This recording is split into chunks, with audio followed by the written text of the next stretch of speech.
একটা parcel order দিয়েছিলাম কালী পুজো উপলক্ষে, সেটা হচ্ছে ওয়াটার সেন্সার প্রদীপ। ঠিক আছে, তাহলে দেখি 12 পিস দিয়েছিলাম অর্ডার, কেমন এসছে প্রদীপগুলো। একটু আগেই এলো, ভেবেছিলাম কালী পুজোর আগে হয়তো আসবে না, বাট লাকিলি চলে এসছে। দেখি, বাও, দেখতে খুব সুন্দর লাগছে। দুটোর মধ্যেই দিচ্ছি। আচ্ছা, সবগুলো আগে বের করব।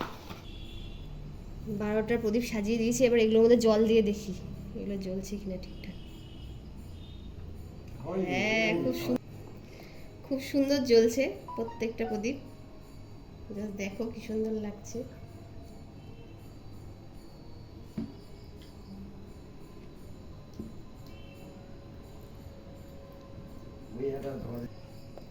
জাস্ট দেখো জল দিয়ে কত সুন্দর জ্বলছে। সবগুলোতে জল দিয়ে দিয়েছি, সবগুলোই জ্বলছে। ওয়াও! আর সবাইকে হ্যাপি দিওয়ালি ইন অ্যাডভান্স। সবাই ভালো থেকো, সুস্থ থেকো, আর খুব ভালোভাবে দিওয়ালি সেলিব্রেট করো।